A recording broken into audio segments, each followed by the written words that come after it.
The suicide rate for preteens has tripled in the last decade. If you are a parent, coach, or school faculty member, stay tuned. We are going to give you actionable information to help prevent child suicide in your community. This video covers some red flags for child suicide that you may have never heard of, so watch it all the way until the end so you don't miss anything. At the end of this video, we will ask you to accept the No Child Left Behind Suicide Prevention Challenge in hopes that no parent ever has to lose a child this way. First off, we are going to share a clip from an interview the First Responder Behavioral Health Institute did with Lieutenant Colonel Dave Grossman. In this clip, we will talk about the direct correlation between sleep deprivation and suicide. So the dynamics is this: given a brief period of time, the single most important wellness issue is sleep. We're in the middle of a global epidemic of sleep deprivation. The video games, the cell phone, this global epidemic of sleep deprivation, number one, is a huge factor in suicide. Now, alcohol has always been a major factor in suicide, and sleep deprivation is just like alcohol.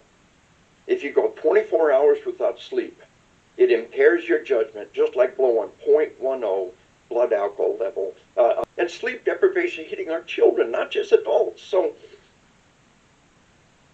if you think of alcohol as the almost omnipresent catalyst that makes a suicide possible, sleep deprivation is doing the same thing. And one of the best meta-study on suicide says not only is sleep deprivation a key factor in suicide, it's the most remediable factor.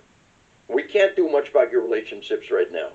We can't do much about your finances right now, but we can get you a good night's sleep right stinking down.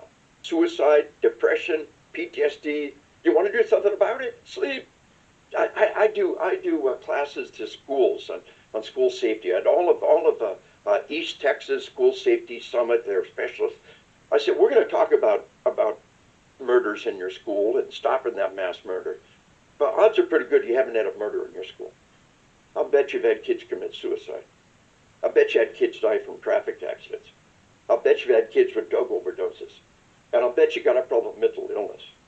Well, what can we do about suicide? Teach them about sleep. Well, what can we do about traffic deaths? Sleep. Well, what can we do about all those mental illness? Sleep. This is the one component where we can make an immediate, powerful difference. So there's a great study that I use in my class, and this from a Sleep Research Society, and the association with sleep duration and mental health. Now, if you're sleep deprived and the bad stuff comes down, you're already under stress. You're sleep deprived, your body's already under terrible stress. The traumatic event happens, and you're far more likely to get PTSD. So if you're sleep deprived, associated with 5 times greater PTSD, 9 times greater major depressive disorder, and 6 times greater suicidal ideation. Now, worldwide, kids are committing suicide. Every demographic group, every nation around the planet, except the Amish, suicides have exploded. Teenagers, 10, 11, 12-year-old teenage girls' suicide rate has tripled per capita in just the last decade.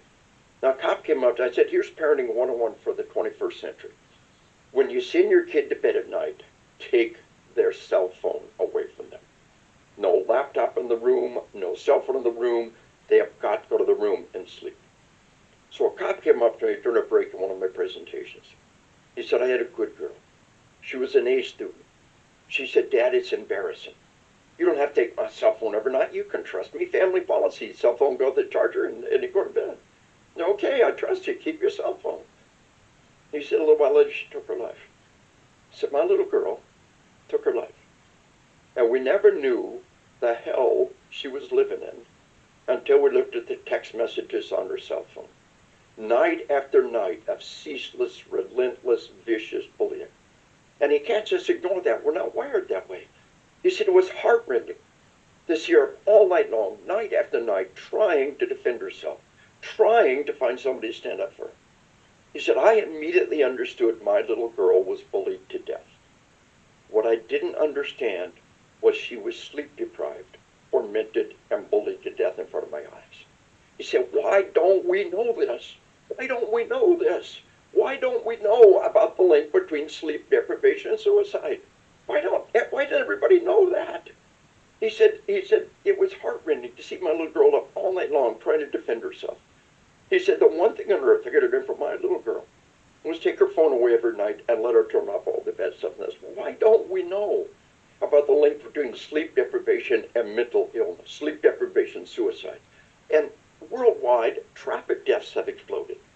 Decade after decade, we brought traffic deaths down. Airbags, seatbelts, medical technology. Now, worldwide traffic deaths have exploded. What is the new factor? This global epidemic of sleep deprivation. So 3 things you can do. Number 1, 7 hours minimum amount of sleep. Number 2, sleep in total darkness. Number 3, cut off caffeine shortly after lunch. Those are the 3 biggies. Walk out that door and make a change right now and take charge of your life and take charge of sleep. So what are some of the reasons that a child won't ask for help? Studies have shown that the greatest reasons include stigma, embarrassment, a preference to be self-reliant, not understanding mental health, and a negative family belief towards mental health. Let's talk about some good videos to watch. These videos are in the playlist on our channel. I'll show a link to it at the end of this video. The first one's How to Talk About Suicide, Simple Strategies for Parents and Friends by therapist Emma McAdams. She encourages you to talk to your child about suicide and states that research shows that talking to someone about suicide will not encourage them to commit suicide. She also teaches you what to do if your child is in crisis and how to get them the treatment they need. Another good video entitled How to Talk to Your Teen About Peer Death at Their School. So if another child dies, how you would have the conversation with your own child about it. Seattle's Children's YouTube channel has a video entitled Preventing Suicide, What Families Need to Know. They share tips for recognizing warning signs, child suicide prevention, and telling your child what to do if one of their friends are suicidal. This video has gotten like 177,000 views, so it's a must-watch. It's a very good video. We also have some must-read studies that are linked in the description of this video. The University of Utah has a work entitled How to Talk to Your Child About Suicide, an age-by-age guide. Unfortunately, children are starting to kill themselves at a much younger age, so we need to consider having these conversations sooner and sooner. This study will show you when that is appropriate. They also have 2 other studies. One is called Talking About Suicide, the conversation that could end up saving a life, and the other is Suicide Prevention, Recognizing the Red Flags, which is a great study for anyone who works with children. Another thing we need to discuss, especially when talking about teen suicide, is copycats or suicide clusters. Many times in a school system or community, one suicide will start a chain reaction causing other kids to commit suicide also. The Suicide Prevention Resource Center also discusses this on their website. It states contagion or copycat suicides are a significant concern for schools. A delicate balance must be struck that creates opportunities for students to grieve, but that does not increase suicide risk for other school students by glorifying, romanticizing, or sensationalizing suicide. In the same study, it quotes the National Association of School Psychologists. They do not believe that memorial services in school settings after a teen suicide death are helpful or appropriate because it may communicate suicide as a desired response to a vulnerable youth. We also need to consider these things when planning a funeral or having a celebration of life outside of the school.